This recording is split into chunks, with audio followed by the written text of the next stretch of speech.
Buenas noches. Gracias por Micrófono. No causa el micrófono. Ya lo saben. Bienvenidos y bienvenidas como siempre. Ya saben que aquí las presentaciones son absolutamente informales. Entonces, si quieren saber el currículum del doctor Lleras, pues pueden meterse a internet y ahí lo averiguan. Aquí vamos a presentar a un amigo del doctorado desde hace muchos años, prácticamente desde que nació el doctorado. Entonces, tuvimos una invitación de parte, bueno, tuvimos mucha gente, fue Francisco Gutiérrez el que tuvo una invitación de parte de Ernesto, justo naciendo el doctorado. Y cuando se conocieron, fue como amor a primera vista, con solo verse en la calle. Pero ahí era un homenaje a Troa porque eran los tres los que estábamos enamorados. Y Francisco presentó en la actividad que propiciaba el doctorado y las características del doctorado. Y a Ernesto le interesó muchísimo, después fue el principal propulsor en Colombia de este doctorado. Bueno, es ingeniero. Estudió ingeniería. Ahora no sabe muy bien qué es, pero ahí lo tratará él. Lo que sí es un gran amigo y una persona absolutamente enamorada del aprendizaje en relaciones, del aprendizaje amoroso y de todas esas características del aprendizaje que son las que nosotros vamos conociendo y construyendo en el doctorado. El tema de las comunidades de aprendizaje es fundamental. En el doctorado trabajamos en pequeños grupos que se supone que deberían de ser comunidades de aprendizaje, pero las preguntas que yo les envié eran para reflexionar: ¿será que somos comunidades de aprendizaje? ¿Y qué sabemos de eso? ¿Qué somos las comunidades de aprendizaje? Él con muchísimo gusto aceptó la invitación. Esperamos que acepte varias más para continuar ojalá un proceso de construcción de comunidades de aprendizaje, que no sea solamente un conversatorio. Obviamente ya saben que aquí no hay conferencias, entonces va a haber un conversatorio. Ernesto, ¿vos quieres que yo diga algo aparte de tu sueño de hoy? Es que hoy amaneció llamándose Higinio Marco Tulio, porque le digo yo, pero eso suena a personaje de novela. Me dice, bueno, también, es que nunca he actuado una novela y me encantaría. Entonces, yo no sé si aparte de eso quieres comentar y compartir algo con los compañeros y las compañeras. Pues muchas gracias. No sé si quiera compartirlo, eso es muy privado. El sueño de querer ser actor de telenovela, imagínense. Yo no tengo ninguna virtud para eso. ¿Qué hago usted? Yo no sé. Puede que se aprenda, no estoy seguro. Algunos tienen un talento natural con el gimnasio y de eso es parte de lo que quiero hablar precisamente. Yo no sé si mi tono de voz es muy bajo, yo tengo problemas de cuerdas vocales y me dieron un micrófono. ¿Ustedes prefieren que use el micrófono? Sí. Bueno, eso me va a hacer... Muchas gracias. Me va a hacer un poquito más tiesito, pero ¿qué vamos a hacer? Me va a tocar sentarme de pronto, ¿no? Por ahora estoy de pie, pero lo más probable es que de golpe se me doblen las piernas. Y decía que esto del talento natural es uno de los temas que a mi juicio son fundamentales en la construcción de comunidad de aprendizaje que ha ido emergiendo en el trabajo nuestro. Y digo nuestro por dos razones. Porque trabajo con un grupo de colegas y yo, sin ninguna autoridad moral, vengo aquí a usurpar la palabra de mis colegas que trabajan conmigo también en eso. O sea, esto no es mío, esto es de todos. Y en segundo lugar, Digo nosotros porque las personas que construyen esas comunidades de aprendizaje en conjunto con nosotros son parte fundamental de los hallazgos que hemos tenido y de las caídas y volvernos a parar para ir encontrando el camino que tiene que ver con este tema. Francisco decía que él no cree que uno construya comunidades, o por lo menos eso es lo que le entendí, sino que uno desarrolla, o que las comunidades desarrollan procesos de aprendizaje cuando ya son comunidades. Cuando ya existen las comunidades, uno puede trabajar procesos de aprendizaje. Y en eso, no sé si pueda decir diferimos, pero yo no creo, pero sí yo tengo una experiencia que me muestra que el camino hay muchos caminos para llegar a construir espacios de aprendizaje. Y eso es lo que yo he experimentado en mi vida.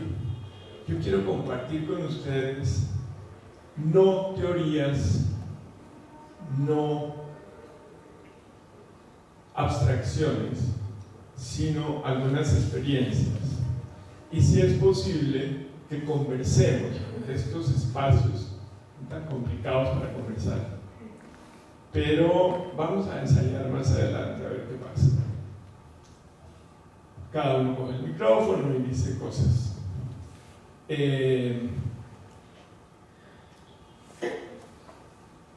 Entonces, en mi experiencia, quería comentar que yo llevo 42 años como profesor en la Universidad de los Andes en Bogotá, y uno de los asuntos lo que yo llamo piedras en el zapato que encontré es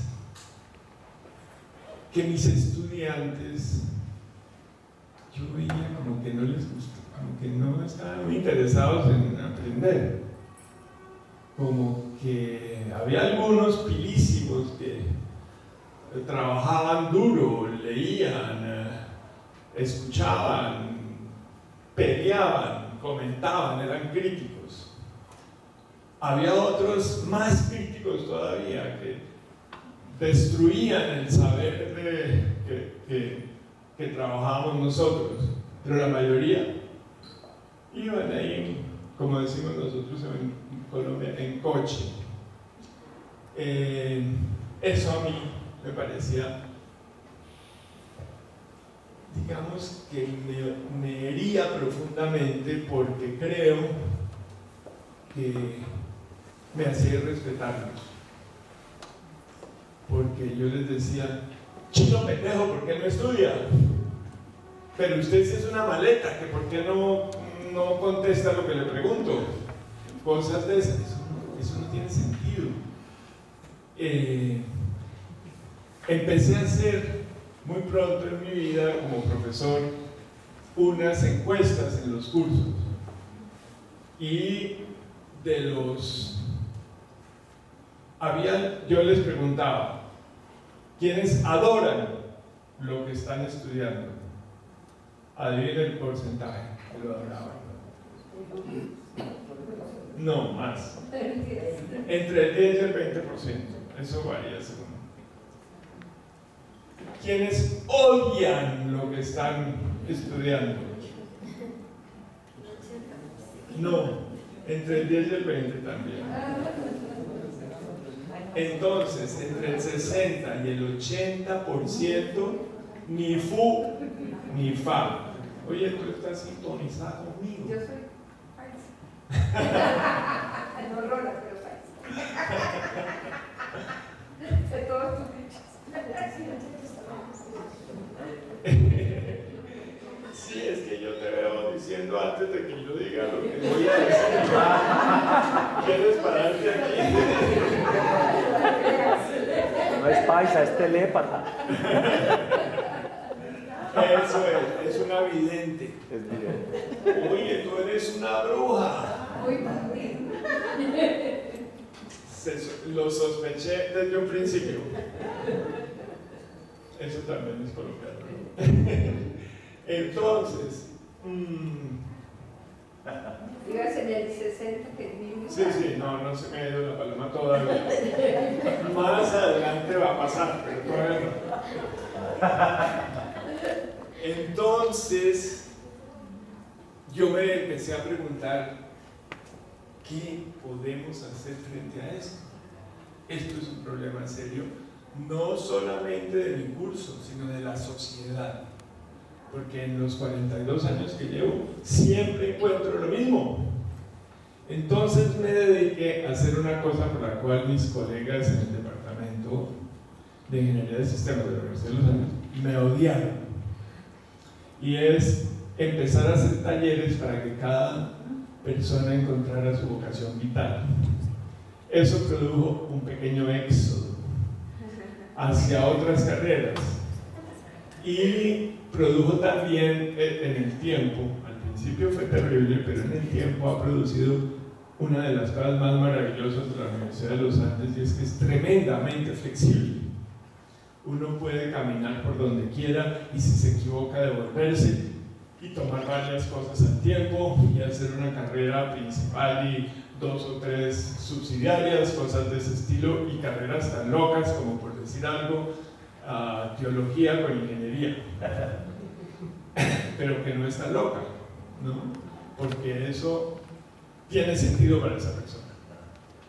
Entonces, ese problema del sentido es un problema fundamental, he encontrado, en la vida de las personas. La vida tiene que tener sentido, pero no solo la vida, cada cosa que hago. Si hago esto, tiene que tener sentido para mí, porque si lo hago sin sentido, empiezo a flaquear, empiezo a sentir algo pasa. Entonces la búsqueda de sentido es una búsqueda en el aprendizaje, es cómo darle sentido a la vida. Y entonces estas comunidades de aprendizaje, que vienen mucho después en la experiencia, como lo mostraré, precisamente son comunidades. Yo digo que una comunidad de aprendizaje es un espacio de construcción de mundo, de construcción colectiva del mundo. Fíjense que aparentemente nada que ver con aprendizaje. Y aquí viene una concepción de aprendizaje, y es la idea de que el aprendizaje es todo aquello que nos sirve para transformar el mundo en que vivimos. Y si no nos sirve, no tiene sentido. Señora bruja, ella se las pilla. Entonces, el punto de partida que yo encontré para el trabajo en la universidad es que yo no voy a trabajar con personas que no sientan que lo que estamos haciendo tiene que ver con su vocación vital.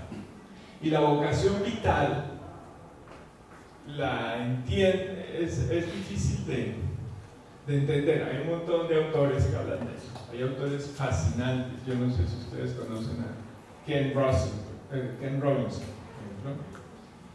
O conocen a Palmer, que es un tipo realmente excepcional.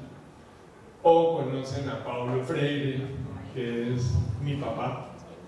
O conocen a Francisco Gutiérrez. Entonces,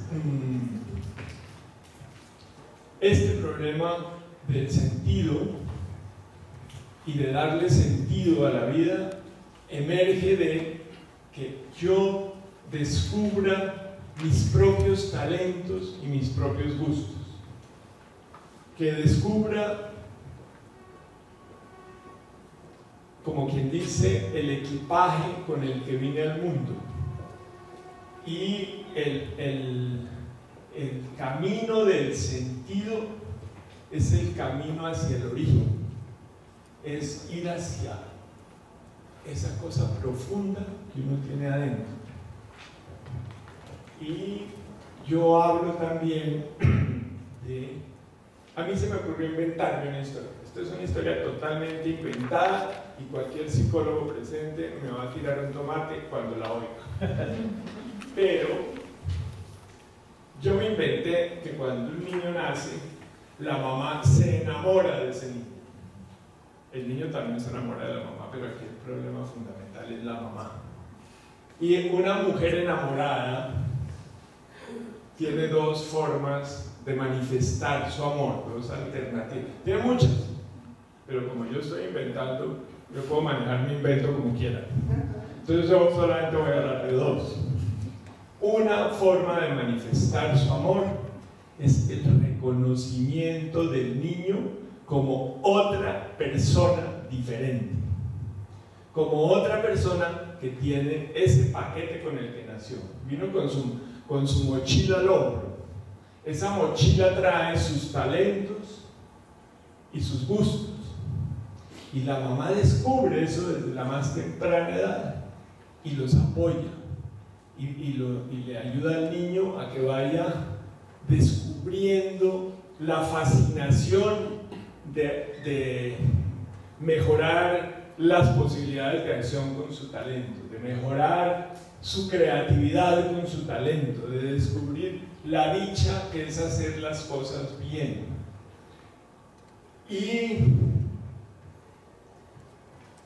esa mamá también tiene otra alternativa que yo he visto en muchas de mis amigas mamás, que es decir, adoro a mi hijo, y lo adoran, claro, están enamoradas del hijo y por lo tanto lo sobreprotegen.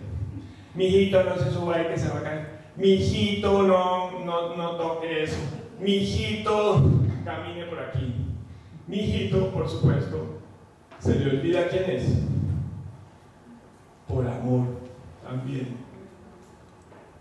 No podemos juzgar, es un hecho. Y es un hecho que hay que mirar. ¿Y qué hacemos después? Entonces, ese niño que ha sido apoyado va desarrollando eso y va encontrando naturalmente su camino y sabe qué va a hacer en la vida muy rápidamente. Y no hay necesidad de hacerle test ni cosas de esas.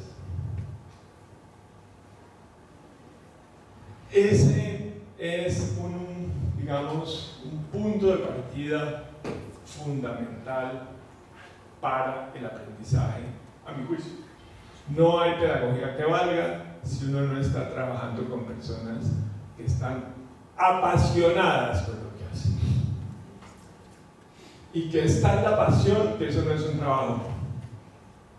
Que está en la pasión, que pueden trasnochar y ni se dan cuenta.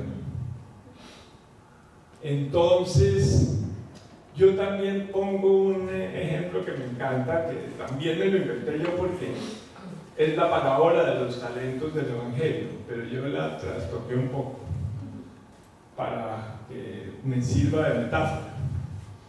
Y es, no sé si la recuerdan. Señora, ¿me la recuerdan? Se la dejé. Pobrecita, la considero, porque cuando yo estoy sentado en un auditorio y me hacen así todo el tiempo, me toca matar al que me hace eso. Entonces, un papá tiene 3 hijos y decide repartir la herencia en vida, y a cada uno le da un talento. Un talento era el dinero de la época. Yo digo un talento, pueden ser, no me acuerdo, pero digamos uno de los niños se va y entierra el talento porque no va y se le pierda. Otro de los niños también se va y se pone a hacer fiestas con ese talento y a tomar trago y a meter cosas y demás. Y el otro se pone a trabajar el talento y produce más talentos. Cuando vuelven a ver al papá al año, uno vuelve y el papá le dice: ¿qué hiciste con tu talento? Y él le muestra el talento, muy orgulloso. Y el papá: el otro, ¿qué hiciste con tu talento? Ah, no, yo me dediqué a la buena vida. ¡Qué maravilla ese talento! No tengo nada. Y el otro le muestra 5 talentos. Y el papá le dice: al que produce más se le da más y le regala el resto de la herencia. Eso no importa tanto para mi ejemplo. Lo que quiero es señalar que el que enterró el talento tiene mucho que ver con mucha gente de nuestra cultura latinoamericana. Es el que trabaja porque le toca, no trabaja en lo que verdaderamente le gusta, sino porque tiene que ganarse la vida. Y siempre dice: ay, pero es que yo tenía que ganarme la vida, y es que la vida es muy dura, y entonces yo hago lo que puedo y me gano la vida. Y sí, claro, odio mi trabajo, pero me gano la vida y mantengo a mis hijos, qué sé yo. El que dilapidó el talento, por ejemplo, una persona con un gran talento para la música, y tocaba guitarra en las fiestas, y cantaba por ahí cuando se encontraba con gente, pero nunca hizo más. Y el otro, el que desarrolló el talento, digamos que también tenía el talento para la música, pero estudió música, trabaja en la música y se vuelve un gran músico. Y además se la goza haciendo su música, y cada vez es mejor músico, y la gente goza con la música que él produce, goza intensamente descubriendo la maravilla que es esa música. Entonces, ¿cómo? Y además le pagan, gracias. Por ser feliz. Le pagan por ser feliz. Entonces, pensando en eso, pensamos, bueno, vamos a trabajar. Voy a mencionar esto de pasada para entrar en la comunidad de aprendizaje, porque no quiero cansarlos a ustedes. No quiero ser demasiado largo, no hay cosa más aburrida de una conferencia larga. Quiero más bien que charlemos después un rato. Pero si no les digo algo, ustedes después me dicen: usted nos estafó, que no nos dijo nada. Entonces mejor les cuento un poquito. Entonces, en la universidad, por ejemplo, nosotros trabajamos con las vocaciones vitales, con un mecanismo en que no estamos nunca en el aula, sino que los estudiantes se van a hacer proyectos, en mi caso, porque ese es mi trabajo, en pequeñas empresas, en alcaldías de pueblo, o en oficinas gubernamentales, o en grandes empresas también. Y diseñan un proyecto, estudiantes de pregrado diseñan un proyecto y lo llevan a cabo en esa empresa. Ustedes no se imaginan lo que eso produce, es una maravilla. Pero claro, porque todos están requete apasionados con lo que hacen. Pero no voy a hablar de eso más, solamente quería mencionarlo, porque voy a hablar de las comunidades de aprendizaje que tienen muchas facetas, pero voy a hablar de una de esas facetas.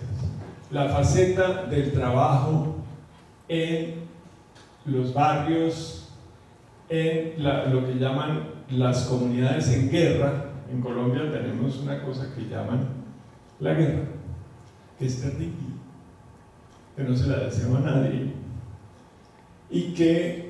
pero que requiere trabajar allá. Entonces tenemos varios trabajos con las comunidades en guerra que son muy diferentes que en las zonas que están en paz, y tenemos trabajos en comunidades rurales y También trabajo con las empresas, pero de eso no voy a hablar hoy. Pero digamos que en una empresa también trabajamos como si la empresa fuera un conjunto de espacios que construyen comunidad. Y la empresa se transforma en un espacio de aprendizaje permanente. O la organización, puede ser una universidad, por ejemplo, se transforma en un espacio de aprendizaje permanente. Pero como no voy a hablar de eso, solamente dejo esa señal. Son señalitas en el camino, porque una de las cosas también es que yo he aprendido que uno no puede hablar de 80.000 cosas porque entonces la gente sale perdida.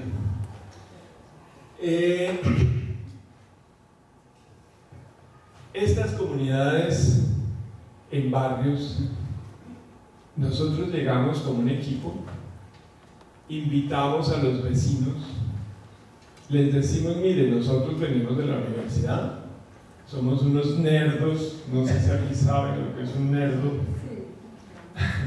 unos nerdos aburridísimos, pero tenemos una propuesta, y la propuesta es que ustedes mismos construyan su mundo, y un mundo además donde van a construir empresas productivas que puedan ser sostenibles en el tiempo.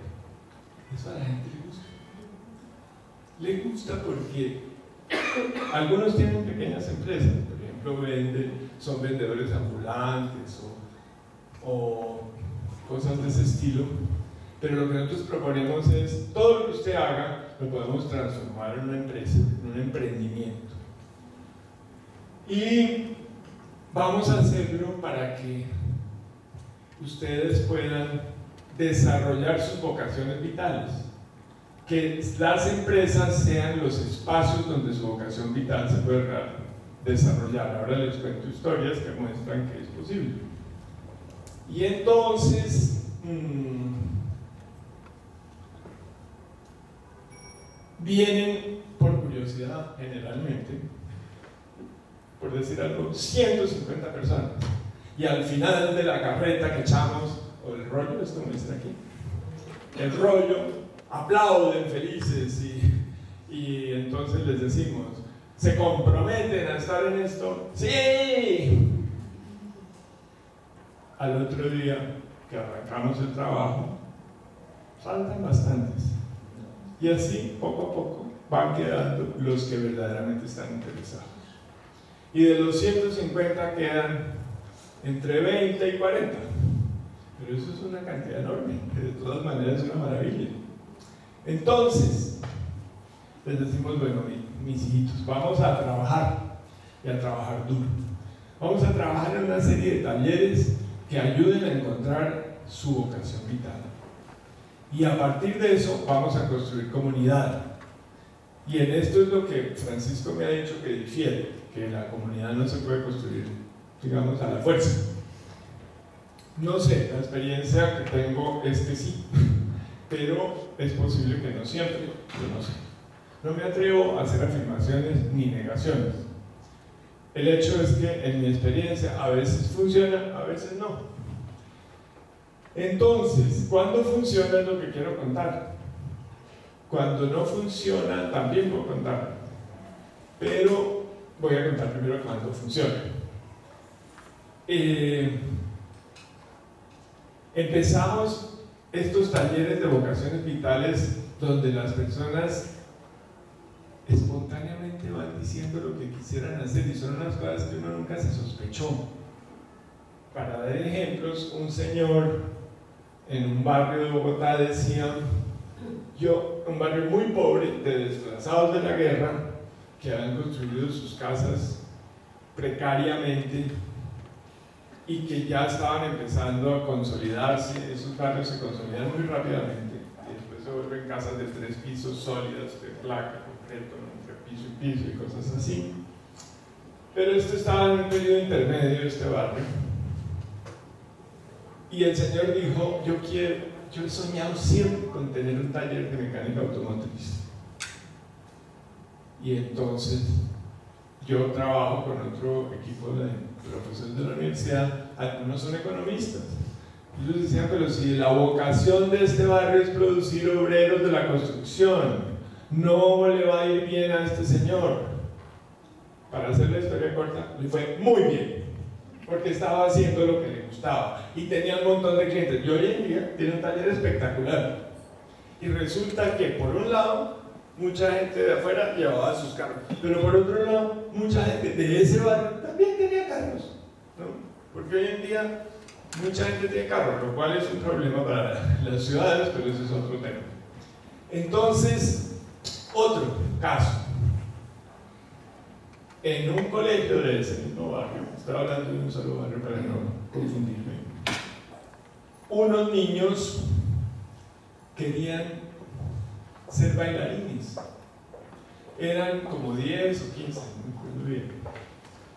Entonces, aquí viene otra cosa que es importante. Este señor que hizo el taller de mecánica automotriz, hicimos una alianza con el SENA, que es el Servicio Nacional de Aprendizaje, que es una gran escuela de tecnología media, y los señores del SENA iban a su empresa y le enseñaban mecánica automotriz de tal manera que el señor estaba siempre actualizado y mejorando.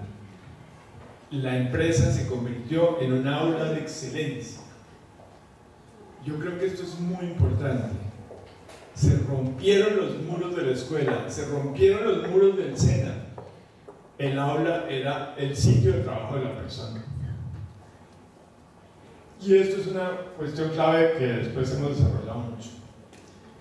El otro punto, pero yo estoy apenas hablando de lo básico, es estos niños que querían ser bailarines. Hicimos una alianza con la ASAP, que es una escuela de artes de Bogotá, que tiene una gran escuela de danza, probablemente la mejor de la ciudad. Y ellos felices hicieron la alianza con nosotros. Esa es una cosa que me ha impresionado. Todos son felices haciendo esas alianzas. Y no hay que pagarles ni nada. Y fueron profesores a enseñarle a estos niños y a que los niños crearan una empresa que era una escuela de danza y que iba desarrollando sus capacidades de danzarines y que se iba presentando en público, pues en unos barrios que nunca han visto danza. Al principio debían bailar muy mal.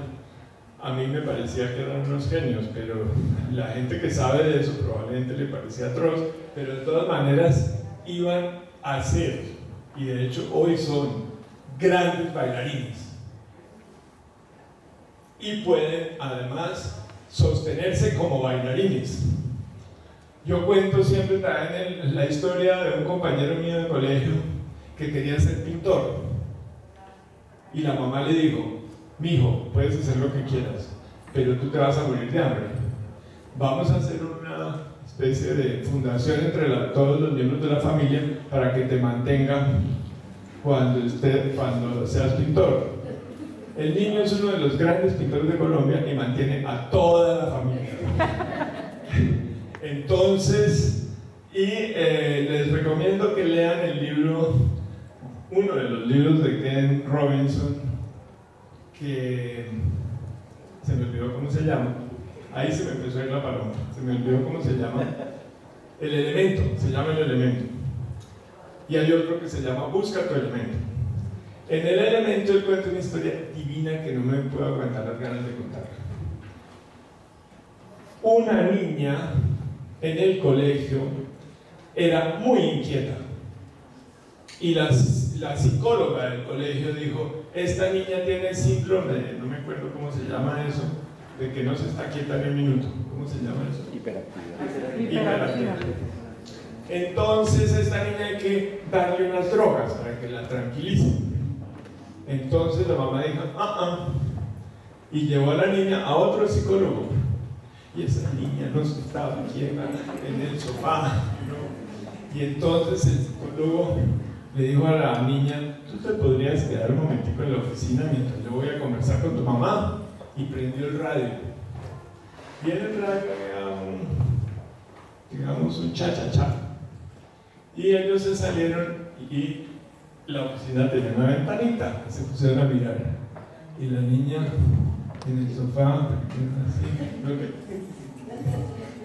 Y entonces el Señor le dijo, esa niña es bailarina. Para hacer la historia corta, la niña llegó a ser la primera bailarina del Ballet de Londres. Y hoy en día es famosísima coreógrafa. Entonces, no me acuerdo el nombre, pero de todas maneras hubo una mamá maravillosa que pensó, aquí hay algo, y es la vocación vital de esta niña. Y uno tiene que saber escuchar a los otros. Y aquí vienen más partes de las comunidades de aprendizaje. La escucha.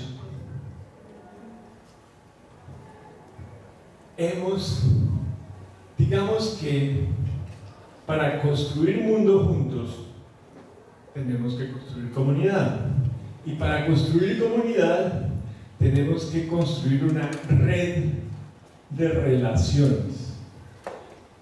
Pero para construir esa red de relaciones, tenemos que partir de estas personas que son el corazón de la comunidad, son las personas. No es la tecnología, no es la organización, son las personas. Y las personas tienen que conocerse a sí mismas. Y las personas, para conocerse a sí mismas, tienen que interactuar con otras personas. Uno se descubre a sí mismo a través de su relación con los demás. Entonces, pensamos, y eso lo trabajamos, que tenemos que desarrollar la capacidad de observar nuestras relaciones con los demás para poder ver y juzgar cómo son esas relaciones. Y entonces miramos, curiosamente hemos venido mirando 3 tipos de relaciones, pero hoy conversando con Francisco se me ocurrió, y pues de la conversación surgió, no fue que se me ocurriera a mí, una cuarta que no hemos usado todavía, pero que se la voy a contar. La primera relación que tenemos que aprender a observar es con nosotros mismos, es decir, si no nos conocemos a nosotros mismos, no hay nada que hacer. Hay que conocerse a sí mismo, como decía papá Sócrates, y como decía papá Jesucristo, y como decía papá Buda, y como decían tantos papaces que tenemos. Es que vivimos en un mundo machista, pero tienes razón. Tal vez son más las mamaces que los papaces. Así dicen en Colombia, mamaces y papaces. Yo creo que son más las mamaces, pero las mamaces tienen una virtud que los papaces no tenemos. Y es que las mamaces son discretas, no les importa figurar. Las mujeres tienen esa extraordinaria característica, es que no les importa figurar. Y los hombres queremos ser como unas lámparas. Y ese es un problema, porque los gamines, como los llamamos nosotros, le tiran con cauchera a romper las lámparas. Entonces, si uno brilla, le tiran con cauchera a romperlo. Entonces, ahora sí se me fue la paloma. Estamos en el primera relación. Pero estaba en observar relaciones. La primera relación. La relación consigo mismo y la segunda, dentro de ese mismo esquema, la relación de comunicación con los demás. La relación de comunicación con los demás implica un compromiso comunicacional. Uno de los problemas que tenemos los latinoamericanos es que decimos, por ejemplo, en Bogotá somos famosos por decir, déjate ver para almorzar, y eso es pura paja, eso no es verdad. Entonces, una cosa fundamental en el compromiso comunicacional es que lo que digamos sea verdad. Y ahí hay muchas cosas. Si, por ejemplo, yo te digo, mañana te traigo el libro que te ofrecí, y no te lo traigo mañana, rompo la confianza. Tú ya no crees en mí. Y si eso pasa en toda la comunidad, se desmorona la comunidad. Un elemento crucial en las comunidades es la confianza. Y la confianza se cimenta sobre un compromiso comunicacional. Ese compromiso tiene que ver con las declaraciones. Cuando yo declaro, creo, construyo mundo. Por ejemplo, yo digo, esto es un auditorio y esto es un auditorio. Pero puedo decir, esto es una iglesia y aparece un cura y dice misa. Y todos ustedes lo toman como una iglesia.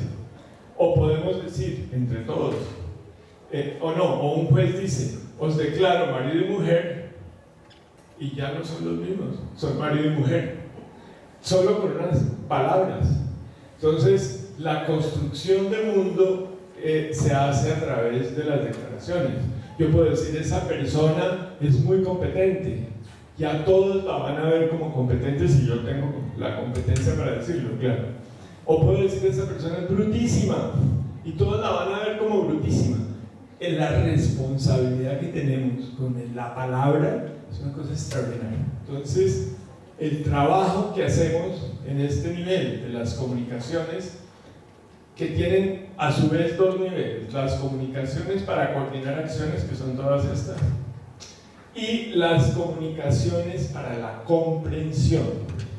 Y esta comunicación para la comprensión tiene que ver con el diálogo. Y el diálogo implica, voy a decirlo muy rápidamente, porque no quiero cansarlos, y ya veo algunos párpados que se cierran. Entonces, el diálogo tiene que ver con que yo digo la verdad. Si yo te veo un poquito alicaída, que no es la verdad en este momento, pero supongamos que te veo alicaída, digo, te veo alicaída. O si yo te veo como te veo ahora, con una especie de energía interna, te digo, tienes una energía interna. Nosotros, por lo menos en nuestra cultura colombiana, nunca nos atrevemos a decir, te veo alicaída, porque nos da pena. Pero si te veo así, a ti te conviene que te lo diga. Si tú cometes un error y yo te digo, mira, cometiste un error por esto y esto, te conviene que te lo diga. Entonces, en el diálogo tenemos que ser sinceros, decir la verdad y además quitarnos la investidura. Yo no te hablo como profesor, yo soy un maestro. Ese señor que, como dice Cruz, se llama Higinio Marco Tulio, ¿no? Un señor que va por la calle, cualquiera, ¿no? Y así somos todos, señoras y señores que van por la calle, y hablamos desde ahí, no desde ninguna investidura, ni que soy el alcalde. Si soy el alcalde, también soy un señor que va por la calle, y tengo que hablar como señor que va por la calle, no como alcalde, por lo menos en este contexto. Y en el diálogo, lo otro importante es la escucha activa. Generalmente,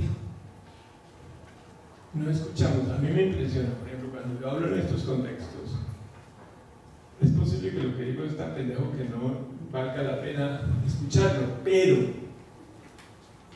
yo noto que no lo escuchan, y eso me preocupa, porque si a uno no le interesa, pues se va, ¿no? Pero entonces me doy cuenta que hay un problema de comunicación, y es que yo no puedo tener una transmisión unívoca. La escucha activa implica conversar. Ah, usted dice eso, ¿qué quiere decir con eso? ¿Por qué lo dice? ¿Qué le inquieta para decirlo? ¿Qué lo motiva a decirlo de esa manera y no de otra? Ese tipo de cosas. Por eso es que detesto las conferencias. Con todo el respeto con ustedes, pero las detesto, porque es que no, yo sé que no es posible conversar unívocamente. La conversación es entre dos, o muchos y uno, pero no, o muchos y muchos, pero no una lora dando lora. Entonces, y la tercera cosa del diálogo que a mí me parece fundamental es que nos permite darnos cuenta de que el otro es otro, distinto a nosotros, está en otro terreno, y eso es fundamental entenderlo, porque tenemos que respetar, pues no tenemos que, uno no tiene que nada, pero ese tipo de cosas que van generando lo que yo llamo un espacio sagrado, nos permiten reconocer al otro en su diversidad y quererlo, aunque sea muy distinto a nosotros. Y es que esa es la otra relación que yo en la conversación de hoy con Francisco y con Gloria me pillé que hay que incluir, y es darnos cuenta, es poder chequear la afectividad en nuestra relación con los demás, nuestra afectividad en frente a los otros. Pero bueno, estaba hablando de las relaciones de comunicación. Hay otra relación que es crucial, que es la relación de poder. Y tenemos que darnos cuenta si se da una relación de poder sobre el otro, o del otro sobre mí, o una relación de poder para hacer cosas, de que ambos creamos un poder que nos permite hacer cosas. Entonces, este poder sobre pues nos impide, obviamente, la conversación, nos impide el diálogo. En el poder sobre, en las conversaciones, yo trato de convencerte a ti y tú tratas de convencerme a mí de que somos dueños de la verdad. Eso es poder sobre. Nos matoneamos. El matoneo es el poder sobre. El poder con el otro es como nos unimos para trabajar juntos. En el poder sobre se da eso. El de encima aplasta al de abajo y el de abajo se defiende, reacciona. Entonces hay una dilapidación de la energía. En el poder con se unen las energías para construir. Otro tipo de relación son las relaciones de producción. A partir de mi vocación vital, yo produzco cosas, yo creo cosas, pero esas cosas son para entregárselas a los demás, para construir ese mundo en el cual tiene que haber una base económica, una base, digamos, comunicacional y una base política. Y entonces en la comunidad de aprendizaje es muy importante aprender a autoorganizarse. Cada emprendimiento de la comunidad de aprendizaje es una aula de excelencia, como decía. En esa aula de excelencia hay un currículo. Dentro de ese currículo se trabaja el tema específico de ese emprendimiento, como por ejemplo la mecánica automotriz, y se trabaja la capacidad de observar relaciones, la capacidad de observarse a sí mismo, de observar a los otros, y la capacidad de darse cuenta. Ese es un tema central. Darse cuenta, por ejemplo, de los prejuicios que uno tiene frente a los otros. Darse cuenta de los propios errores. Darse cuenta de las inquietudes que uno mismo tiene. Pillarse esas cosas, no dejarlas pasar. Bueno,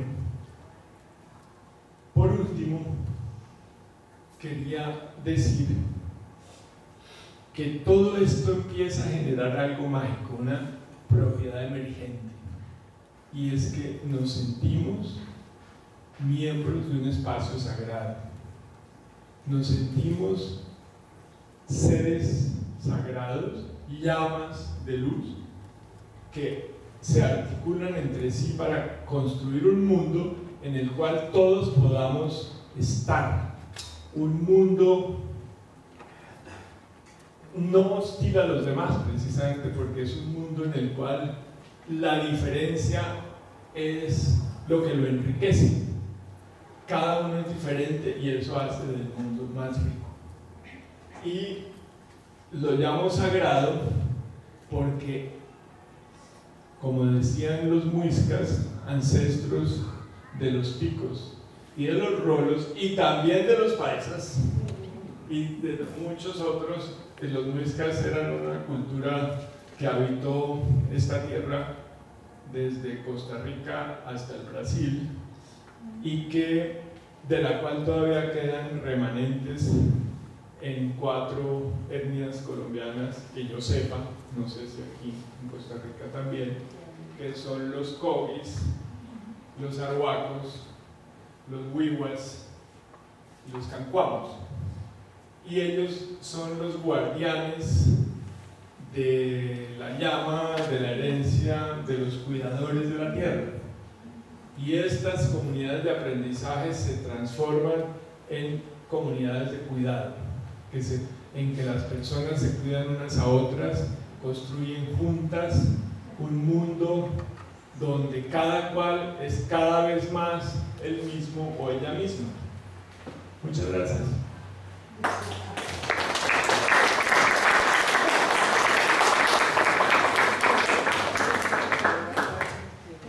Me encantaría poder charlar con ustedes un ratito, si quieren. Sí, claro. ¿Quién quiere decir algo?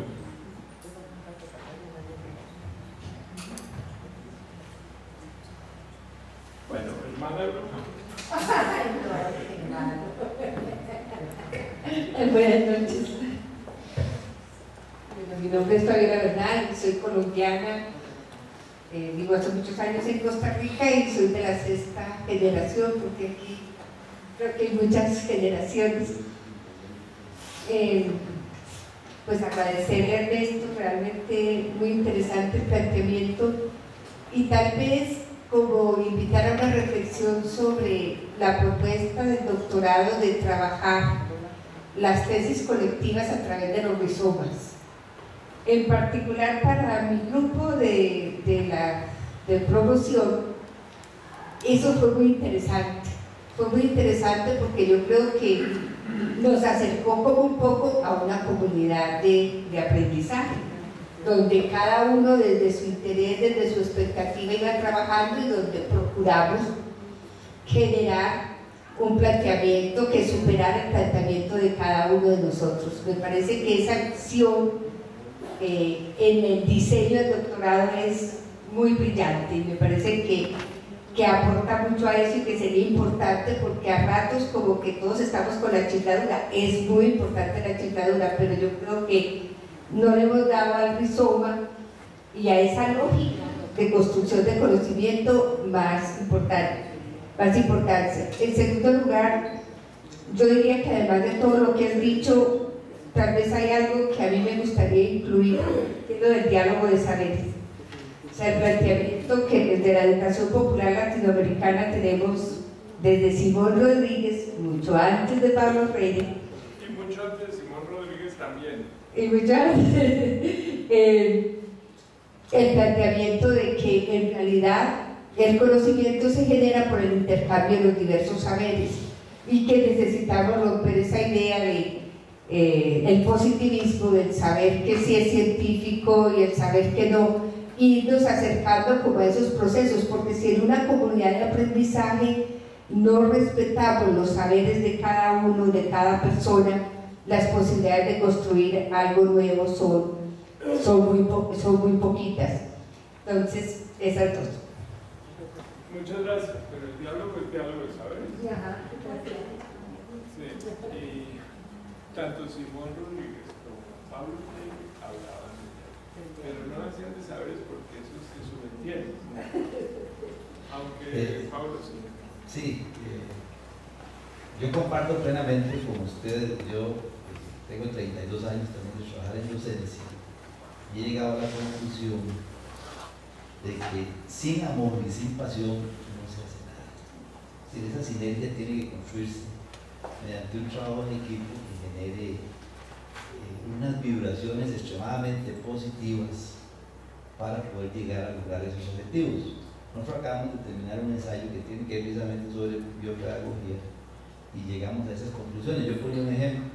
Estaba en la Universidad de Costa Rica dando un curso para ingenieros químicos sobre una metodología que se denominaba mapeo de riesgos, y estaba en una transnacional en Pital de San Carlos, una industria que sembraba piña. Entonces tenía dos poblaciones, una población de ingenieros químicos ya por graduarse y una población de obreros que algunos sabían leer y escribir, otros no sabían leer y escribir. Los resultados fueron maravillosos. Los dos estaban usando la misma metodología, exactamente la misma.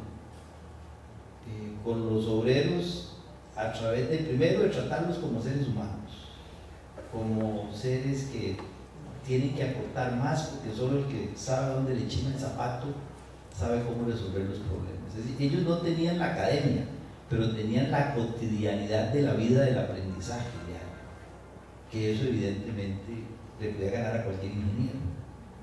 Entonces los resultados fueron muy positivos, porque al final ese empoderamiento, esa sinergia que uno logra construir junto con ellos a través del amor, de la pasión, de escucharlos, de tratarlos como seres humanos, que no hay diferencias, y darles un lugar, logra resultados muy positivos.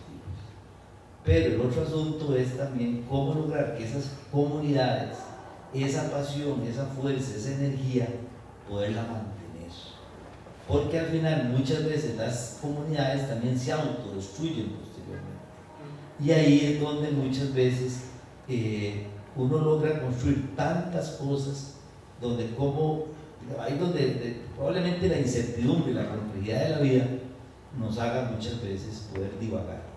Pero comparto plenamente su disertación, nos sentimos muy felices aquí los que estamos en el grupo Fractales, porque es como que si usted se hubiera leído el ensayo de nosotros. Es decir, ahí estamos muy parecidos, hablando de los mismos lenguajes. Puede haber resonancia mórfica. Exactamente, esa era. Pero con respecto a los conflictos que pueden destruir el grupo, he tenido la experiencia de, por ejemplo, personas que quieren tener más poder que los demás, quieren mandar. Eso es muy común que pase. Pero precisamente a través del diálogo, en el cual uno le pone, una de las cosas que Martin Buber dice con respecto al ejercicio del poder es que el poder no se puede ejercer sino a través de la mentira.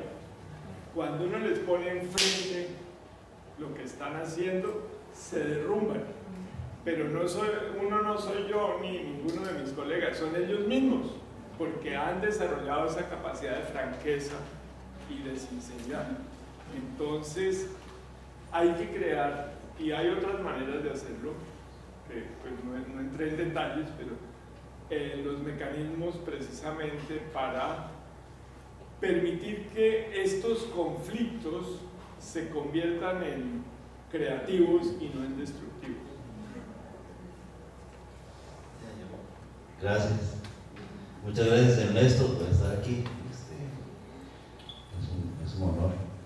Y bueno, yo lo que quería era preguntarle, porque también aquí en Costa Rica tenemos varias comunidades de aprendizaje, digamos, uno va, qué sé yo, Isla Chira, Boruca, bueno, hay muchas donde hay un entendimiento en la comunidad y uno va viendo sus crecimientos. A veces lo que me sucede es que desde la academia o incluso desde la planificación de gobierno se llega ahí con planes muy estructurados y el aprendizaje no tiene tiempo, o esas en acciones o surgimientos de los talentos y de las pasiones tampoco tienen un tiempo, y uno tiene como que soltar y generar estímulo, digamos, o sea, lo mucho que puede llegar a mostrar algún estímulo para esas personas y luego hay reacciones.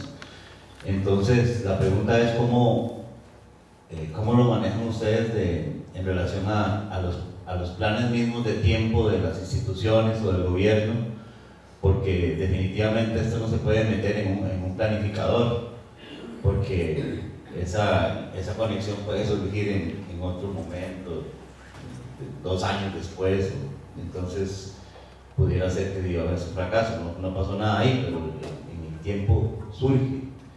Entonces es esa mi duda. Bueno, aquí se hace mucho de esos estímulos, de universidades como la UNED, la UNA, muchas universidades que tienen proyectos en las comunidades y bueno, que hay esa visión de seguirlo haciendo, ahí, acompañando, que se hace.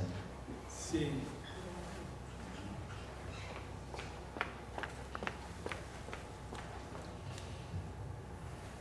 Yo creo que se podría decir que el tiempo no existe, lo construimos. y cada comunidad tiene su propio tiempo. Lo construye y lo conoce. Hay una cantidad de propiedades emergentes en las comunidades. Una de ellas es la sensibilidad para ese tipo de cosas, ¿no? Como lo que hablábamos de las personas que de golpe empiezan a crear tales conflictos que pueden acabar con la comunidad. Si se ha desarrollado la sensibilidad, y esa no hay fórmulas para nada. Es decir, nosotros damos unos lineamientos generales, pero no son fórmulas, porque las personas desde sus saberes construyen su mundo. Y el tiempo se construye. Y obviamente el tiempo del sistema es un tiempo lineal, es un tiempo acotado, nada que ver con el tiempo del mundo. Hay una cantata de Bach precisamente que el tiempo de Dios es el verdadero tiempo y el tiempo de Dios es el tiempo que las personas construyen.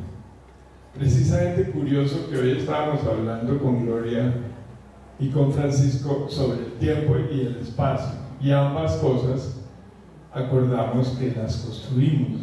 El espacio lo construimos en las relaciones, fundamentalmente, en todas las relaciones, pero fundamentalmente transversal está el afecto. El afecto que no se puede dar por decreto.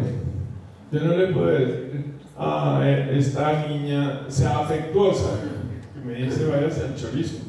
Ella es afectuosa, no tengo que decírselo, ¿no?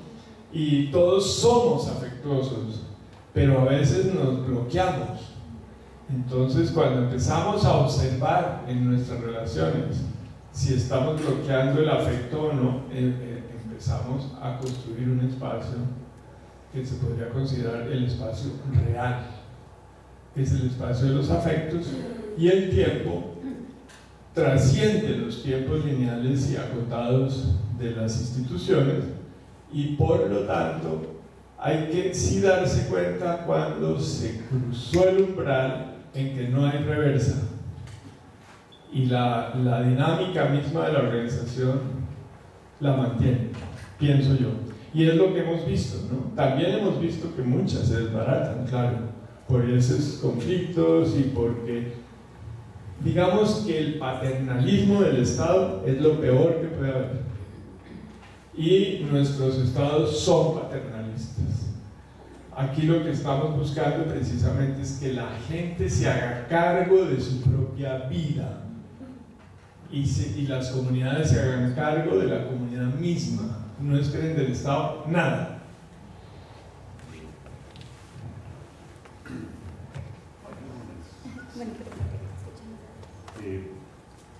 Me parece a mí un aporte valioso que recibo de usted, de la reflexión, es el tema de los talentos, porque en ese tipo de 4 relaciones que nos permiten construir comunidades aprendientes, yo llego es con mis talentos, pero algo muy importante, el saber escuchar, saber valorar y legitimar al otro y la otra con sus talentos.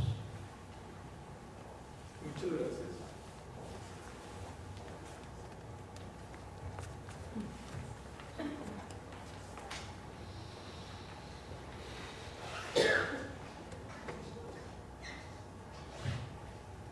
Me gustó mucho escucharlo de ese proyecto vital y personal.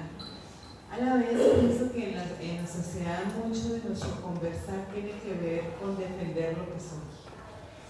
Y mucho de lo que soy a veces está identificado con las creencias y no me las reviso ni me las cuestiono. Es cuando otro interlocuta conmigo y cuestiona mis creencias, mi vida está en juego. Entonces hace muy difícil un diálogo reconciliador y constructivo. Entonces me hago la pregunta en esto del proyecto vital. Lo escucho idílico, bonito y le veo sentido al proyecto vital que me dice significado. Pero también encuentro la contradicción cuando mi identidad está con mis creencias y entonces ahí la guerra y la paz, tú sabes, todos esos conflictos los veo muy cruciales porque está en juego mi ser y el otro está en juego su ser. Entonces, ¿cómo construimos en conjunto? Me gustaría explorar en esas comunidades de guerra qué pasa con las creencias y las identidades y cómo juegan.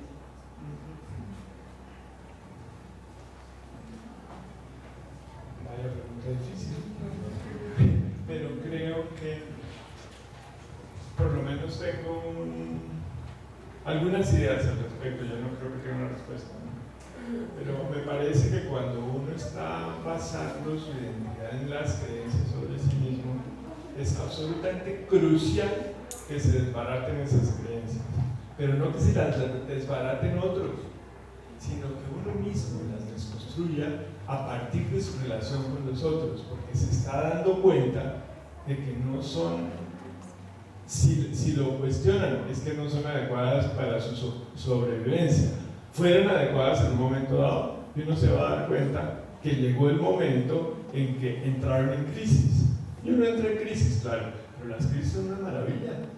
Las crisis son la oportunidad, como todos sabemos.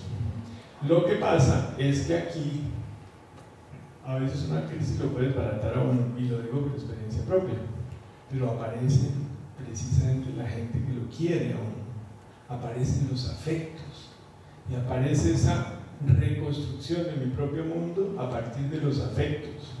Y eso implica un trabajo de los demás, pero también mío. Yo no puedo echarme a morir porque se me desbarataron mis creencias. Me toca empezar a reconstruir el mundo con los demás, mi mundo. Porque el individuo es una falacia. El individuo es una construcción occidental, como todos sabemos, pero es una construcción que entró en crisis precisamente. Nosotros somos con los demás y no somos solos, jamás. Y eso es tan evidente que no tengo que entrar en explicaciones, porque todos ustedes en el trabajo del doctorado seguramente lo han vivido.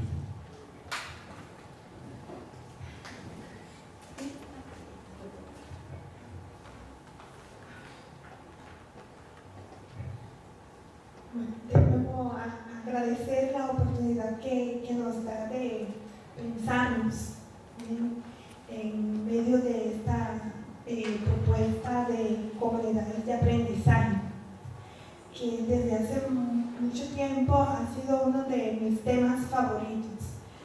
Y usted tocó dos cuestiones que me interesan mucho retomar.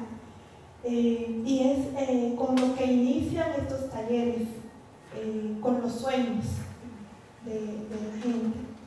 Y la otro tema es el tema de la confianza. Y aquí me surge una pregunta en relación a los proyectos comunes. O sea, dentro de una institución, por ejemplo, es evidente que cada una tiene sueños, ¿no? Venimos con nuestros sueños, llegamos con nuestros sueños, pero la institución supuestamente tiene un proyecto común, o un proyecto que es la misión de la institución. Es una institución que no es una comunidad de aprendizaje. Exactamente. Entonces, ¿cómo?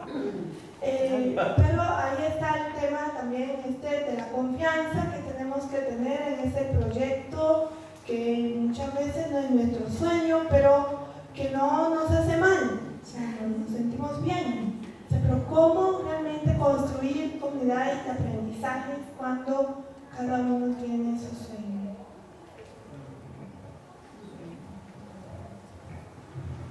Esa es la esencia de la comunidad de aprendizaje, que construimos una comunidad donde el sueño de cada cual se puede realizar.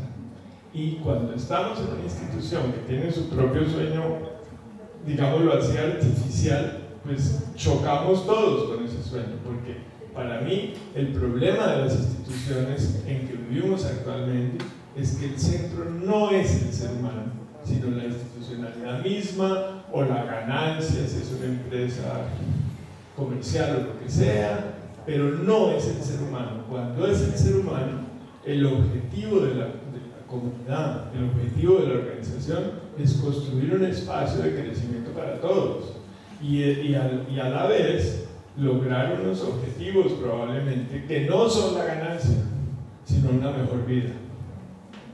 Y si uno está en una institución como nos pasa a todos, que no es así, como nos pasa a casi todos, pues hay que trabajar duro, porque estamos pensando en el ser humano del futuro.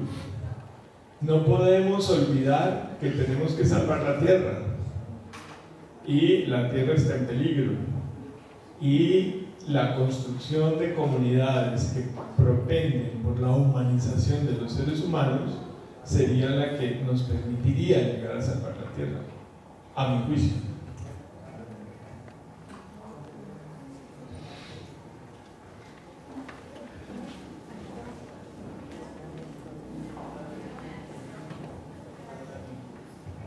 Precisamente he estado como dándole vueltas a todos los conceptos de los que estamos hablando, y a mí me surge una inquietud relacionada con el momento en que se forma la comunidad de aprendizaje, porque muchas veces estos son procesos aleatorios, muchas veces las personas que conforman la comunidad de aprendizaje no tienen un denominador común específicamente. Entonces, pero mi inquietud va relacionada con si verdaderamente es necesario que haya un trasfondo a nivel de los contenidos que la gente espera de la comunidad de aprendizaje. Es decir, cuando una persona toma la decisión de entrar a la comunidad de aprendizaje, ¿qué sucede? ¿Tengo yo que tener en común algo con el otro? ¿Tengo que descubrir en el otro algo que tenga que ver conmigo? ¿O sencillamente estamos ahí porque sí y sucede un proceso místico que nos une con una idea? Es que realmente hacia ahí es un poco a donde va todo este proceso, ¿verdad? De la crisis, el conflicto, la reconstrucción. Y no sé, desde tu experiencia, ¿qué nos puedes decir al respecto? Sí, también es una pregunta bien difícil. Yo creo que eso se da en cada contexto, se da lo que ese contexto permite que se dé, digámoslo así. Eso es una tautología, pero es así. Entonces, pero entrar a una comunidad de aprendizaje sí hay unas cosas en común, que es la construcción del mundo, de un mundo donde todos quepamos. Si tú no tienes afinidad con nadie de los que están ahí, pero tú tienes tu propio proyecto y puedes articularte con los demás para que el espacio, tu hábitat, te permita construir ese proyecto, pues el proyecto puedes entrar a esa comunidad. Es decir, si no le caes gordo a nadie, por ejemplo, si le caes gorda a alguien, no entres, ¿no? Esas cosas uno no las puede manejar, son cosas de la vida, ¿no? Yo le mencionaba a Minor lo de yo llamo las amibas energéticas, ¿no? Uno pertenece a unas amibas energéticas. Error graso tratar de meterse en la amiba que no es.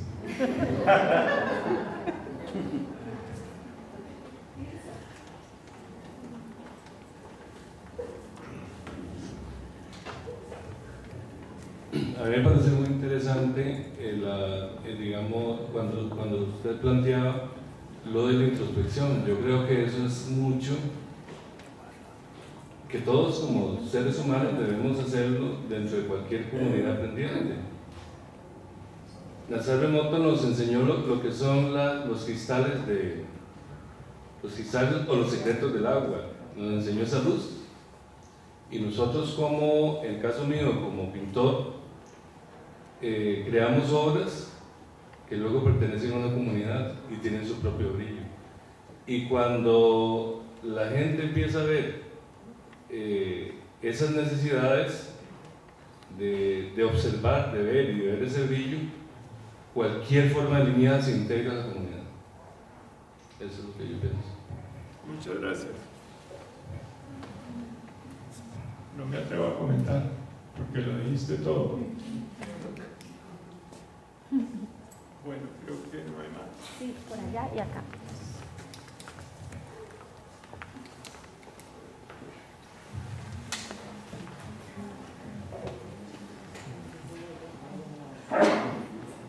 después de escucharlo y estar meditando sobre todo lo que aquí ha sucedido, no solamente sobre sus palabras, sino la gente y el entorno, tengo la sensación de que la comunidad de aprendizaje no puede funcionar si no está en el fondo el poder de la bondad de las personas.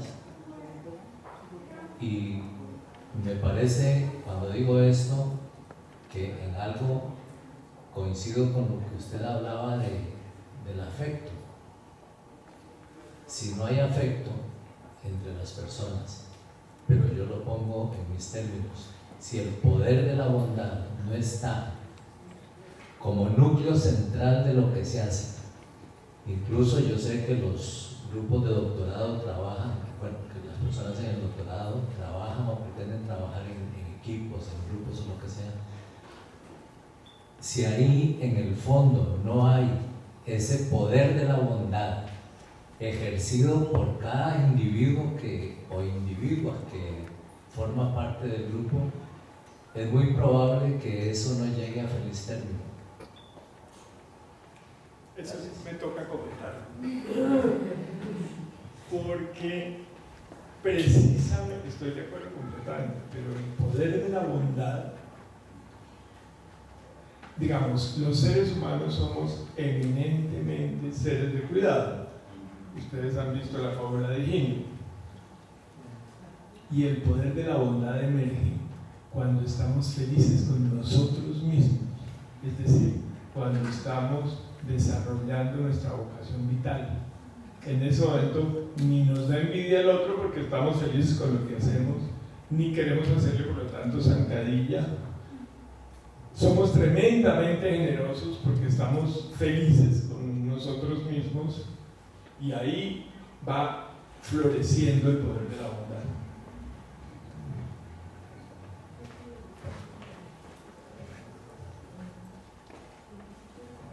En tu experiencia, ¿cómo se resolvería el problema estético que se da cuando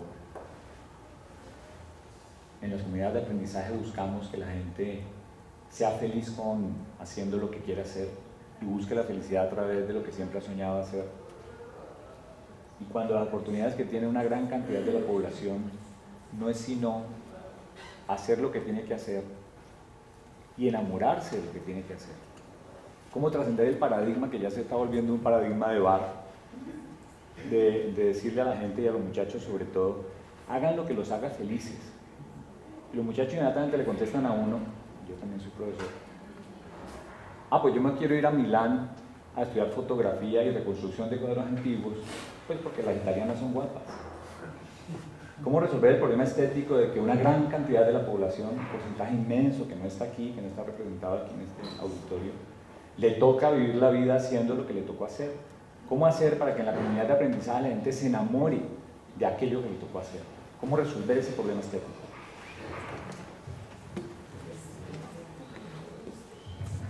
Yo me he hecho la misma pregunta muchas veces y resulta que he llegado a una conclusión. Cuando uno, digamos, si empezamos con la persona tiernita, vamos a buscar que verdaderamente pueda desarrollar su vocación vital y que esa vocación vital sea sostenible. Pero es que una vocación vital hecha por una persona, desarrollada por la misma persona, va a ser siempre, esa persona va a ser un genio, siempre. Todos somos genios en potencia y todos probablemente estamos haciendo lo que no es, porque no se nota. No. No he terminado. Entonces, cuando ya porque uno está, por ejemplo, en la mitad de la vida ganándose la papa diaria, es muy importante, yo he descubierto, que yo, aunque ya que descubra que mi vocación vital iba por otro lado, yo ya ni me acuerdo cuál era, digamos, ya llevo tanto tiempo que ya ni me acuerdo, pero si empiezo a reflexionar sobre esto, digo, claro, yo tengo estos talentos y no los estoy usando. Pues puede haber muchas opciones que la persona escoge, como por ejemplo empezar a hacer eso en horas libres y de vuelta a descubrir un camino nuevo, ¿no? O, de todas maneras, el saber eso le permite decir, bueno, yo me tocó conformarme con esto, pues ahora lo voy a hacer lo mejor posible. Porque es la otra cosa que yo he descubierto también en muchos casos, y es que si uno trabaja a fondo lo que sea, eso lo va a permitir dar el salto. Yo quiero contar una anécdota al respecto.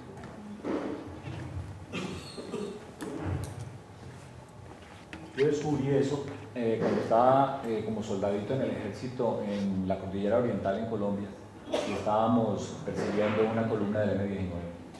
Y yo, porque era un poquito indisciplinado, me eduqué en la Universidad del Cauca, cuya educación es sobre todo de izquierda, y me tocaba prestar servicio militar, me rebelé y no limpié el fusil. Entonces me castigaron con 3 días de limpieza de letrinas. Tenía que limpiar las letrinas que 200 compañeros soldados llenaban pues, de caca todos los días, y mi castigo era limpiar esas letrinas. Yo fui educado con otro tipo de valores, con otro tipo de estética, y entonces pues me dio mucha rabia limpiar letrinas y me deprimí el primer día. Y el segundo día quería pegarme un tiro, pues porque es muy duro, es muy fácil limpiarse la caca de uno, pero es muy duro limpiar la caca de los demás. Y esto eran unas letrinas inmensas. Y el tercer día cambié de opinión, y entonces me dije a mí mismo que yo podría ser el mejor limpiador de letrinas que había tenido el ejército colombiano. Y entonces empecé a limpiar las letrinas y a ponerle florecitas alrededor. Lo cual no solamente generó sospechas sobre mi elección sexual, sino que me dio la seguridad de que uno podría, en los casos más desesperados, ¿sí? Y a través del afecto y del amor, construir un aprendizaje valioso en cualquier cosa que le toque hacer a uno en la vida, enamorándose de lo que le toca hacer. Sí. Y también cambiar su vocación sexual.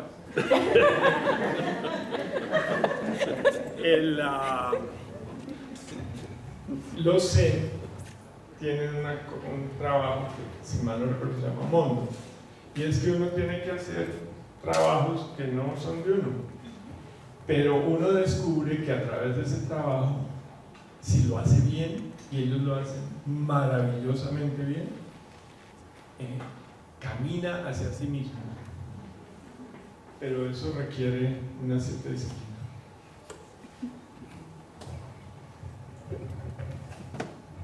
Yo me robo el micrófono. Mi pregunta en esto era, bueno, tú hablabas de la importancia de la motivación, ¿verdad? Y de la importancia de encontrar el sentido y los proyectos personales para lograr varias cosas. Entonces, mi pregunta hacia ti es, ¿cuál sería el mensaje que le puedes dar a los y las considerados jóvenes, ¿verdad? Por nuestra edad, del cómo, por qué y para qué estar motivados en un mundo completamente adultocentrista que tiende a dictarnos qué hacer, a controlarnos, a no ser apasionados, a seguir ciertas carreras, porque si no simplemente pues no vas a hacer o a aportar. Voy a decir una bobada. Sé tú misma. Pero no es bobada. Muchas gracias.